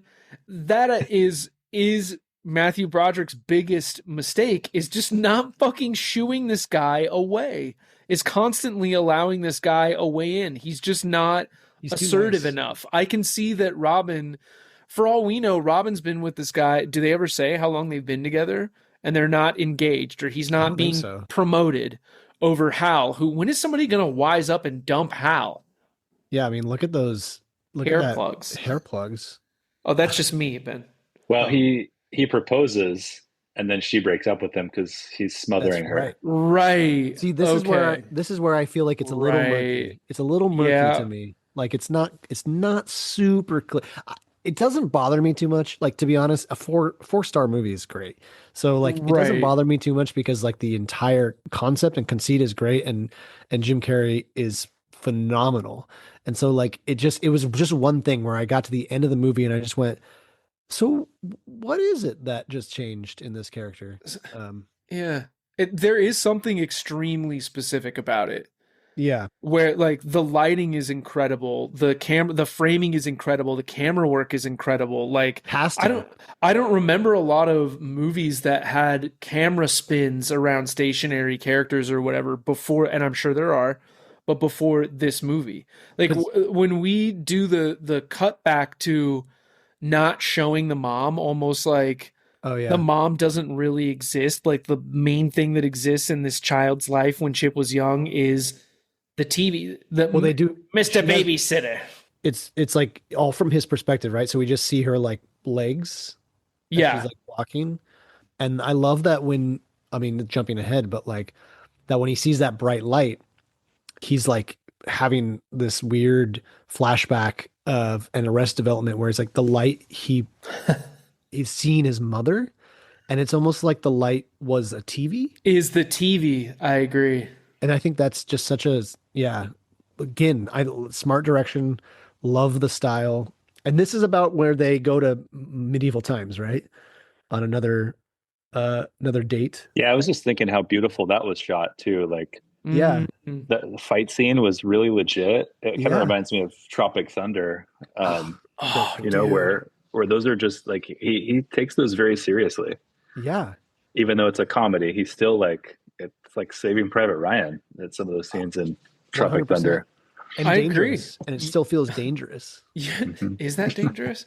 You're right though, Michael. I was watching this thinking like, man, I would love to see a Ben Stiller horror movie or like a high concept action movie, which not Tropic Thunder is that 100%, but it's also as much a comedy as it is anything else. But I would love to see movie. Oh yeah, fantastic. Hey, Tugger Nuts, got you a TiVo, buddy. He has one line where he's on the phone with him and he just goes, yeah, I hate my kid. And you see this like picture of him and this little chubby kid just like not smiling. like a baby Les Grossman playa. Oh yeah. But they go to medieval times, and even the way just like Janine Garofalo is framed and lit, like everything is done with such care. And there were no utensils in medieval times, hence there are no utensils at medieval times. Did you like a refill on that Pepsi? And he says what we're all thinking, that she hears 1,000 times a day. Oh, there were no utensils, but there was Pepsi. Like, dude, I got a lot of tables. Like, give me a fucking break, man. Like, this is all from a script. And also it's like when they get invited into planned, obviously, you start to learn like this cable guy has a cabal, if you will. He has a lot of power. TV gives you a lot of power, and he gives it for free. And it feels like from here on out, every interaction now with Steven, he's upping the ante even more. Mm-hmm. And it's getting more and more a little unhinged and dangerous. It's called the danger. Yeah, the cop that comes into his office. Oh yeah. I mean, he hires a prostitute. Like that takes cop, his photo. I remember that cop when he comes in, puts him down, do not speak until spoken to. Oh yeah. That was like, it's like, this is real. Like he's going to screw this guy over big time now. Dude, the way that Chip like lays the groundwork, the amount of release, the repression that is let go of after the kind of perfectly escalating night fight, that Steven feels so free. He even says to Chip, we should go back next week. Like, true. I want to hang out with you. This was great. Like, I feel so much better. I like kind of Fight Clubby in that way, right? Exactly. And the ground that is laid in this movie, in the script, constantly, even with like the stereo equipment that's there. Karaoke machine. Yeah, like I'm just your buddy. I got you stereo equipment. And Steven, I think at that point is just like, this guy's just too nice. Well, you got to get this stuff out of here. And it's like, no, what is happening? Why is this guy still around? Like, what the fuck? But give me till Saturday. Yeah. That's what he says about the stereo equipment. It's like, go now. Yeah. But no, we have to have a karaoke jam. As a person who has a karaoke scene in my now finished script, a couple of them, like, no, get this shit out of here now, psycho. But apparently, like, no, you get a gift, Dr. Sweers. Because Steven has this obsession with fixing him. Being having a friend that has a lisp above everything else. His main concern is appearances. After this basketball game, that somewhat makes sense, but yeah, I mean, I feel like this guy. It's so interesting that he's just like you have Chip bringing a wedge in between everything in Steven's life, and yet also wants to fix him and Robin, but also doesn't want Robin to replace him, and then like uses a prostitute as leverage. The karaoke party sequence is mind-blowingly brilliant, and God, the way they shoot and Carrie's performance of the Jefferson Airplane song, the casting of the people in that room, I was thinking like they're the weirdest. I was thinking it reminded me of like if you ever watched Dr. Steve Brule or Tim and Eric, like these kind of castings where you're like, are some of these people not actors? It's just like really unique, interesting faces. Yeah. There's a few of them that are doing that dance move. Oh yeah. It's hilarious. Like they're doing that to each Undulating. other. Yeah. Does anybody have a favorite party attendee? It's the guy who was doing like this. Like when they're like, I know who you mean. Yeah. My favorite, he's camera left, screen left to Carrie's right when Carrie goes into the bedroom and Steven's it with Heather. There's just some old guy dude. Yeah. in like a red plaid suit, like tonguing the air and like spiking the lens, and the whole thing is just like wild, where there's a level of what all is Steven drinking, how whatever is he, even when the cop like does the nose thing to Steven, it's like, how many levels are we going here with like It's just the Jefferson game. Airplane? What is the game? If the game is what is that is that a thing? He has a cabal, man. He's got a gang. Dude, it's fucking great. I love that there is this hookup thing that happens and the bacon and eggs in the morning. Yeah. My favorite character is the old man that karaoke's American Woman. So good. American Raoul? Woman. Or no, He oh kills yeah, it. yeah, not Raoul. Yeah. No, The sweet Raoul- sounds of Raoul, those were also very good, but he's just kind of like the strut American Woman. He does a really good job. He does do a good job. Does he have like I a still scarf? say there's a lot of lines I still say, and Scramby Eggs is one of them. Same. Scramby eggs. Don't let your eggs get cold. I like that. Healthy as a horse, not a drip. Yeah, Would what you does that like mean? some juice? It means he doesn't have like fucking gonorrhea. I like that he's like, I bought this time, you buy next time. You I know, know, the women, and he's so so casual. Yeah, he's so nonchalant with it. It's wild. I also love how he mispronounces words sometimes. Me too. It's like randomly. Sometimes when he says things like tomorrow or things like that, like you can hear his Canadian. I get that a little bit. Yeah. Does But this is anybody like else? the next you it's like every moment. Sorry, I didn't mean to interrupt you. No, Paul. please. Like everything, it's like you're like, surely this is gonna be the straw that breaks the camel's back. And it's like, you How hired is a that not? prostitute like non-consensually for me. Get the fuck out of my life. You are trying to does. control me. That's another line I say too. Is he says, "I'll make it cool again, Steven." Dude, it's so fucking crazy. When the soundtrack, does everybody love the soundtrack to this movie? Yes. I think it's absolutely incredible. When Curtis Mayfield Pusher Man comes on and Owen Wilson immediately sucks. Like, I like the Cable Guy better than him. Poor Robin, who's just like cast aside by everybody in this movie. I like Steven better. I like everybody better than Owen. You're sexy. Yeah, you heard me. You're sexy. Like, yeah. Oh, sorry. He does a great I was job. at the gym. I felt he's fantastic. Yeah. In the movie, and Jim Carrey's beating the shit out of this guy. You're like, yeah, get him. Yes. He's punching this guy in the kidneys, like ripping his hair out. Putting his face on the blow dryer and like talking about like looking like a, what did he say? he Dizzy looks like? Gillespie. Dizzy Gillespie, yeah. And he starts snapping and like doing Salt scatting. peanuts. Dude, That's another line I still say too. The winters are remarkably mild. in the bathroom. Like, he pays a bathroom attendant $20 to just get lost as he's wearing this fake mustache and insane glasses. And like, his plan is, I'm going to assault this man in the bathroom. Flips the coat around the camera like he is a fucking hero, like he's John fucking Wick, and you're like, yeah, bro, yeah. And the music and him twiddle it up, the angle of the camera, twiddle up. Yeah, I think that also really solidifies, like, this guy's dangerous. You ever done anything dangerous? I agree with you. Yeah. Right? He's crazy. He's He's super crazy. But the sketch artist thing, right after that, immediately like files the teeth down.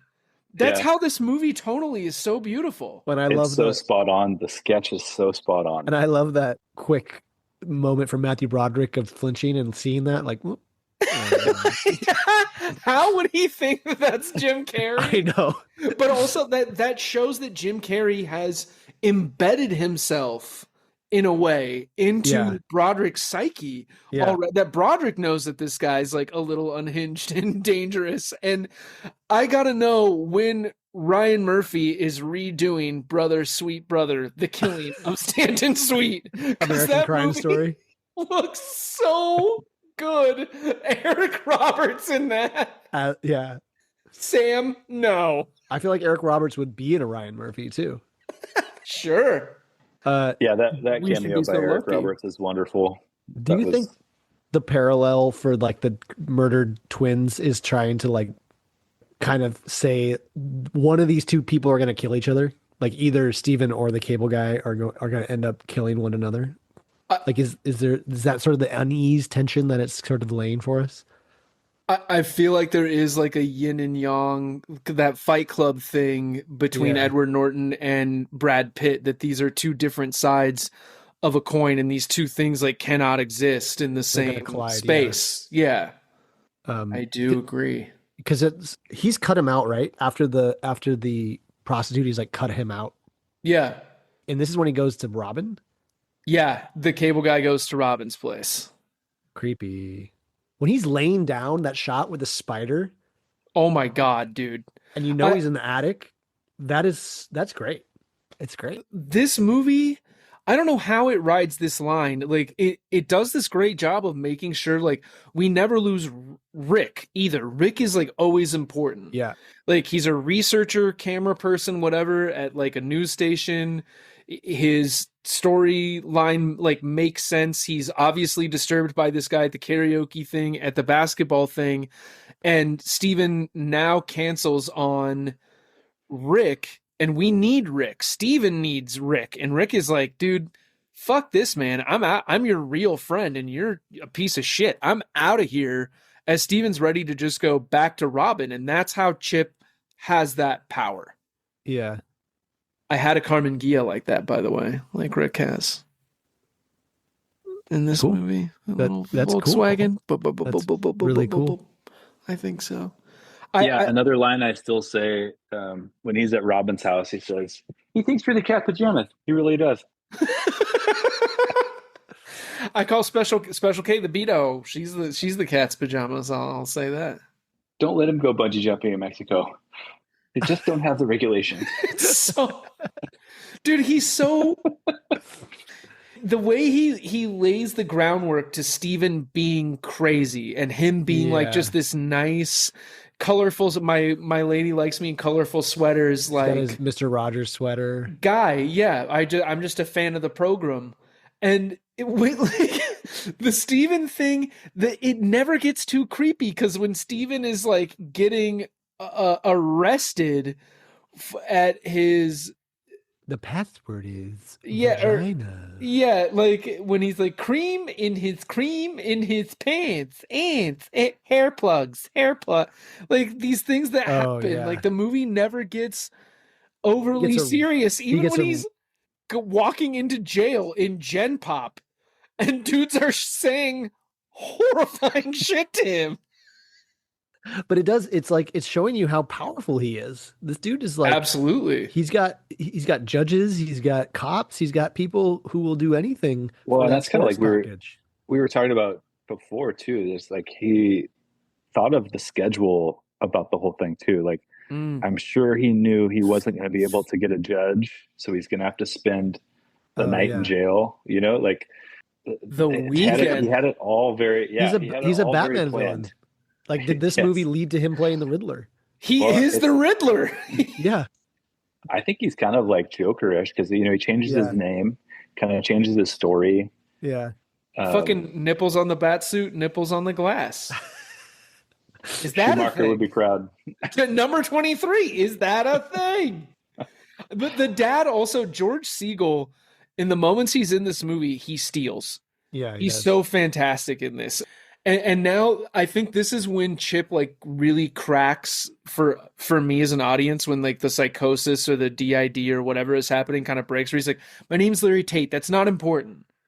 Mm-hmm. And just like how casually he breaks it. Like he has no self. He's just a collection of all these references. And the limit does not exist. Steven going back to his actual friend. Like back, help me Rick figure out who this guy is, because going crazy. This guy got me thrown in jail. I need your help. I punched him in the face in front of my entire family, in front of Bob Odenkirk, which so good. You know, you're not supposed to do unless it's. I was thinking of The Bear season 2, because Bob Odenkirk is the asshole uncle. In episode where they're that's around funny. The table. I didn't think of that. But I was like, he made me punch him. Like, Robin now doesn't trust me. My family doesn't trust me. Who the fuck is this guy? Robin and the Riddler are in this. Is that? It's not. Chris O'Donnell? Is Chris holy O'Donnell roasted show metal, up? Michael? Is there a word here? What were the words? Vagina, nipple, and clitoris? Were the Yeah. that little thing? Yeah. I'm not saying that to my mother.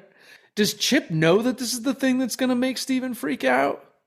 I think he's pushing his buttons the whole time. I love the probably my favorite line in the whole movie is when he comes into the house and he says, "You look rested." Like, Just establishing what he's trying to do. He's controlling every situation. you psycho, like Yeah. Yeah, I mean it is going into that full like what those stalker movies sometimes do, where it's like this person is now being cut off and isolated from Yeah. everything that their entire support system, right? It's what manipulators do. Has anyone seen Hand That Rocks the Cradle a long time ago. I saw with that. Rebecca De Mornay and Mm. Matt McCoy, who played, who was he? He was Roger. He worked for Deakins. He sold computers. He was always against George. Roger Deakins? What was his name? No, David. Oh, Mayor Dinkins. David Dinkins. Yeah, Lloyd Braun. Lloyd Braun. So Matthew Broderick gets fired here because the cable guy has leaked video from the His apartment house. Yeah. and insulting Hal about his hair plug. And Hal has been certified similar to Owen Wilson as kind of like a fucking asshole, like kind of a loser.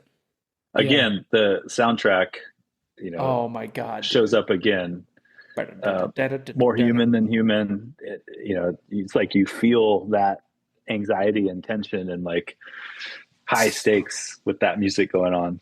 It's so good. I agree with you. The score in general is good, but using that song there, Michael, like there's a level of the stakes and suspense where you kind of feel like your heart like, oh shit. And the way it's shot too. Yep. Yeah, and it feels like Steven has two paths here. It's either I'm going to kill this fucking guy, Yep. right? Like my life is ending right now, so I might as well just fucking kill this guy. And that's how we think the movie's going to end, right? Yeah. That he's probably going to kill this guy. Which is, I think, a credit to the movie to sort of like keep you in a world of slight comedy and like still laughing, but then get to a point where you're like, wait, is the main character about to kill somebody? Yeah, and is that earned? Are we okay with that happening? Like this person is clearly sick.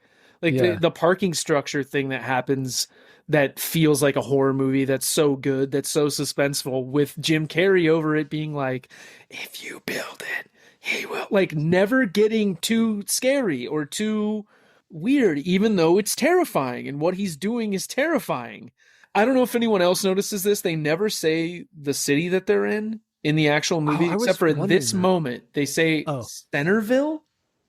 But I think they're trying to say, like, similar to Seven, it's like anywhere USA, any big city in the US. Okay. Maybe. And maybe I'm wrong. I don't remember. I remember as a kid thinking that it was in the Northwest, but I think that's just because I lived in the Northwest and I thought everything was in the Northwest, unless it told me otherwise. Well, and it said Salem, Oregon at a point in the movie that some stuff was happening, and maybe in that imprinted, I don't know. As the Sam Sweet verdict is being discussed, it's imminent, and Chip has imprinted on Steven so much that he's not just seeing him as the sketch artist, he's literally having fucking nightmares about him. Oh my God, the nightmare is so good. It's The incredible. contacts that he's wearing, the like performance of Carrie in the hallway, the set, the way they repaint the sets, or like how it, like whatever filters on there. It's just it very Tim Burton. You brought that up, Paul. That's where he says, Kable Gula.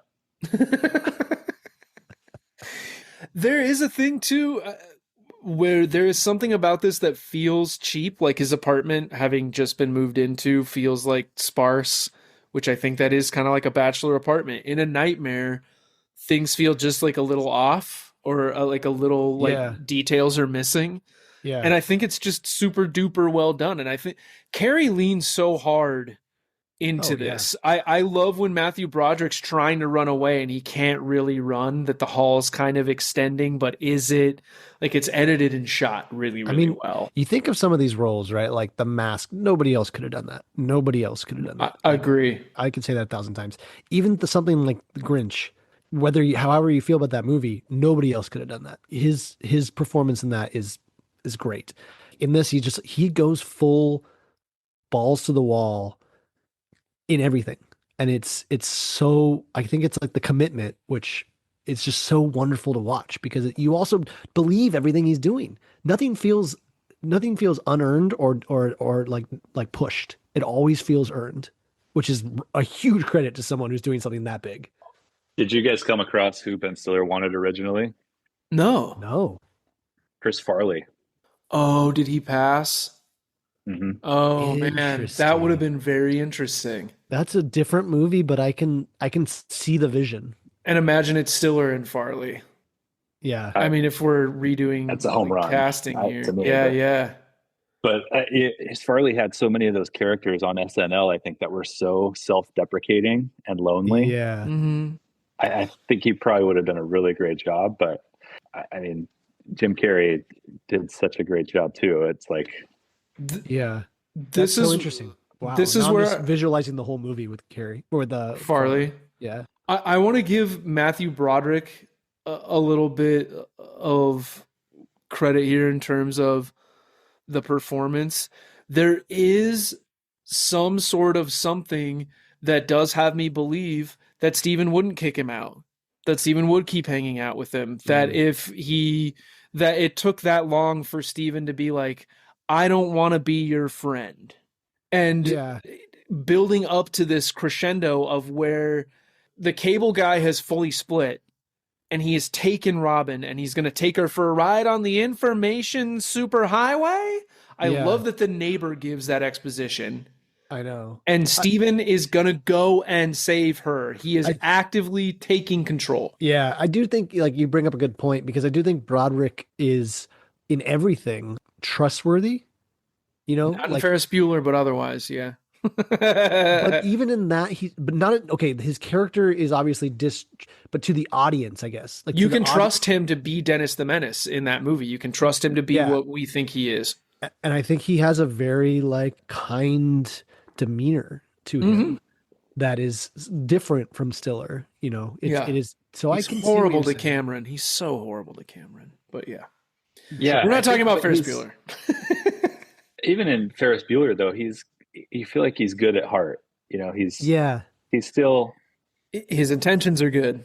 Yeah, you know, everybody loves him. He's like, he's not going to hurt anybody. I think that was always the vibe with Ferris. Like, that's just Ferris. He's not hurting anybody. Or he's trying to get Cameron to enjoy life. In this, he does spice seem of really life. kind. He seems like a kind like person who I can see what you're saying, Paul. That he's like a pushover, but he wouldn't be necessarily the person to like kick someone out, and he is trying to help Chip all the time, right? Help him with his which like in a way is like he's misguided. He has good intentions, but the way he's dealing with it should be like, oh man, you got your face kicked in. Like let's talk about that. Not like here's this tape. Like in terms of like you got to take care of that. Like no, what we need to talk about is that you watched Waterworld 6 times. We got to take care of that. What? No. We've got to change your taste. Listen to our Listen to our Waterworld episode. Please. Yeah, the Waterworld 6 times is a bridge too far. That movie is not awesome. So Steven punches him in the face because he is going to get Robin, fix this, potentially kill Jim Carrey. Yeah. And the lisp is gone, which magically, and then it's back. I think is a clue when he punches him and it's gone, and punches him and it's back. And it's like, dude, Jim Carrey's been through some shit. Yeah. So Michael, you said this final showdown is where you lose a little bit, and I can kind of see what you're saying, where it doesn't. But here, I guess here's the devil's advocate question to you: is his plan the whole time what actually happens? That he wants to sacrifice himself to break the satellite? That he wants to give Steven his hero moment. That's a good point. Yeah, it might be. For Robin. I think for Steven and Robin. Right. I took that, like, just processing it with you guys tonight, like, Steven is not good on his own. And he can't even see that Chip is so bad for him. He just can't be single. He has to have somebody with him, whether it's Chip or Robin.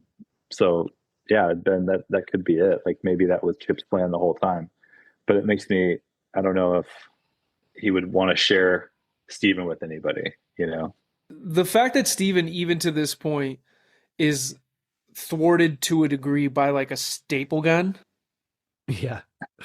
He's just That is staple what, gun. and I think, Ben, when you were asking about what the plan was, I think that Chip wants Steven and Robin to live with the trauma, and I think that he wants them to see it and potentially what he's been driven to. He has this like psychotic like break and literally says like somebody has to kill the babysitter. I don't know if the timing of the Sam and Stan verdict thing is part of this. Well, so I mean, like, because the neighbor giving the exposition and Steven making the active choice, but I think the plan was always that he was going to commit suicide. I think Steven actively deciding, I am not going to let you do that. Yeah. I will not, I think is the main thing that is that is the big character growth thing for Steven. Sure, yeah. When Sleepless in Seattle doesn't come on, he's ready to lose his fucking mind for a moment. Like in this point, like this guy maybe deserves to potentially whatever he may have coming to him, and Steven decides no. I think like I always like I think the thing that I love about the end of this movie, and it always, the thing that I noticed this time around is just coming back to the theme of connection and desperately wanting connection and needing connection. And that like the movie is not just saying like, obviously Steven needs to be connected, like wants connection with Robin, and Chip needs connection in general, needs somebody to connect to him because he's always cast aside and his parents somebody to cast love. him aside. Yeah. But I think what the movie also says is like, we actually are all connected through this thing called TV in this weird way. And I think that's what the, everybody watching the same thing at the same time is like showing all of these different connections of all these different people who are experiencing the same thing.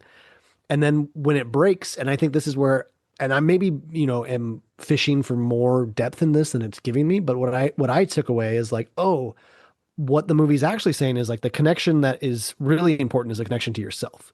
And I think that like, that's why the whole Kyle Gass thing, it's not just about, to me, it's not just about like, oh, I shouldn't watch TV, I should read a book. It's about like, oh, I don't need to be distracted from myself all the time. I can actually be connected. Yeah, I can live with myself. I can stand being lonely, but I get really lonely. And it's like, no, that can be okay. But also like TV going away isn't magically going to make people go, oh, and like want to read books. It's not going to fix the fucking world or anything. No. I like the satirization of that. Yeah. And in the moment that it's like when George Siegel, the dad, like the TV's not working, like I was going to say schlong and it doesn't, like none of it is coming through for anybody. Like that has been the story through this whole movie is what's going to happen with the Sam and Stan thing. It wraps up everything for Steven in terms of like, he's out of this shitty job. He has kind of asserted himself with his parents. He's proven himself in terms of like, this cable guy is crazy. There's nothing wrong with me. And he has become like, I don't think he would let another cable guy into his life. And I think it's really important that he goes through that journey, as well as like understanding there is a level of difficulty that this person has gone through, and that being somebody who doesn't enable necessarily, but wants to help. And sometimes that help is difficult in saying like, I can't be your friend, happens in 30 seconds, not 30 days or, I mean, it's a few days, but yeah. Then we get him returned in that Super Bowl commercial, which is which Michael shared. Great recreation of the set, which I was impressed with. Like the apartment looks like the same apartment. Right. Yeah. I thought it looked really cool. And it was kind of surprising to me that Jim Carrey did that. Yeah. I just always assume big actors like that are like, no, I'm not revisiting that, or that sounds lame or something. I thought that was really cool. And I hope they do it again. I think it's a special role. Like there's a level, we kind of made fun of this about a movie we did from the Netherlands recently called Reedland. And we were like, the reed cutter will return. And there's a level for me in this movie. He does this universal thing too as he's falling. The cable guy where he's like going through all these channels and nobody can watch the Salmon Stand Sweet Verdict. It's like Big Lebowski. What happened in the bowling tournament? Who cares? It has nothing to do with the fucking story. It's not important. But it does. He does like the Babalu thing, like I Love Lucy thing, and the guy says the universal thing to him, like, "Hey, buddy, you're gonna be okay." And he says, "Am I really your buddy?" I'm really your buddy, yeah. And he's like, "Yeah, of course, you're really my buddy." Yeah, that's why like he doesn't really redeem himself, or it's kind of but like he could return in Avengers. and he makes up a yeah. He makes up a fake name. He does the Ricky Ricardo laugh. Yeah. It's good. Would I like it better if he had some sort of realization and maybe his lisp was fixed? I don't know. Yeah. He gets through that Dr. Sweers tape a couple times. Well, it's interesting because like the movie's called The Cable Guy, and it's like the Cable Guy is a Batman villain. Like that's his thing. His thing he's like the Riddler. His name, references, TV references, like that's what he. And then he just like stalks you to death, gaslights you. Like, dude, has you institutionalized? He was in Arkham over the fucking weekend, bro. Yeah. Over some propaganda, over some gaslighting shit. Yeah, he's got the crooked guards on his payroll. Yeah, he does because he gets a sports package. Folly I do.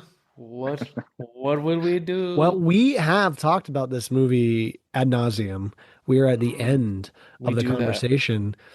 I think it's fair to say, let's see, Mychal, who would you like to share if their rating out of 5 has changed first? You want to go? Me, Paul? You get to pick. I'll go. I think since you gave me the option to do bump it, I'll bump it to 4.25. Hell yeah. Okay. What was the main reason for that? I think you guys sort of swayed me a little bit on the Broderick performance. Okay. And then I also like just thinking about his journey throughout the movie and like that he can't really be alone. He's not good as a single person. And the whole story was basically him getting Robin back, but he kind of had to like slay a demon to do it. He had to like earn it. Yeah. Yeah. He had to be the knight. Yeah. Muster upon your steed. Hey man, I don't think he's kidding. Yeah. Get on the friggin' horse. Andy Dick. I love it. 4.25. Okay. Me or you, Paul? Well, I think it's up to Mychal. Is it the Blue Knight or the Green Knight? Nobody knows who's who anyway. Blue Knight. Let's go with the Blue Knight. The Blue Knight's Ben. Oh, I'm wearing blue. Yeah. I'm wearing a corncob TV shirt. Dude, those coffins are just made out of fucking shit ass wood, man. People just fall through that shit. This. People are buried in the nude. It doesn't matter. A lot. We can show them naked because they ain't got no soul. Nothing bad can happen. It can only good happen. Oh boy, are we just a bunch of references, Paul? That's the thing, man. Nothing original here. Larry Tate. We're all just a bunch of Larry Tates. I'm gonna stay at 4 because I don't have Liberty Rule. I was never tempted to go down. I was tempted to go up. There's just a little bit of story thread for me that's just missing, but 4 is an incredibly high score for me, and I love this movie. I think it's great. I wish I owned this movie. I do. I think it would be really nice to watch on a 4K. But I watched it for free, so that helps. Tubi? No, I watched it on the Bezos box. Oh, I have a low enough income. I qualify for Tubi. That's how I watched it. So yeah, I'm gonna stick at 4 chips. Okay. Yeah. Speaking of channel surfing, you can do that on Tubi. Yeah. I guess you can do that on Amazon now too. They have those freebie or options. Whatever it is that probably shut down and they rebranded it or some bullshit. I do it on Hulu Live TV. Okay. I just sit at the guide and just look at what I could watch. Pay $2 a month to think about what you could watch. That's a rip. That sounds like a ripping good time. Similar to Ben, like there is not a Liberty Rule and I don't want to go down. So I'm going to say at the 4.5. Do I want to change it to schlongs? No, I'll keep it at Dr. Sweers cassettes. I just think the movie is shot so well, and DeVito is one of my favorite directors. Stiller is doing his own thing all the time. From the Ben Stiller show forward, in terms of my exposure to this person, he's always been doing his own thing. And Mychal, you brought up such a great point, and I know we all talked about it in terms of like, oh, what if Stiller were in the Broderick role? And I love that he cast himself in this like thread that doesn't close and gives this throwaway role this level of importance that it doesn't have. And I think it's beautiful that he cast himself in it. All that said, like, I can't take anything away from it. I get what people are saying, and I get a lot of what you're saying, Ben, in terms of the like, where are these earned points with Broderick? I think, feel them a little bit more than others, or I can justify them a little more than others. So at this point, we're at a 4.25, and like I said, I'm at a 4.5. That's a high. It's a good movie, man. It's a good movie. Mychal, thanks for bringing it back to me. I'm so glad I could like actually sit and give it my attention and not watch it on TBS. My pleasure. Yeah, thanks for inviting me on here. Yeah, I had a good time. Oh, dude, likewise. Thank you so much. Come back with some other inspired choice. Is it Swim Fan? Another stalker movie. That would be in that realm, right? Yeah, I would love to do it again if you'd have Single white female, hand that rocks the cradle. Something awesome.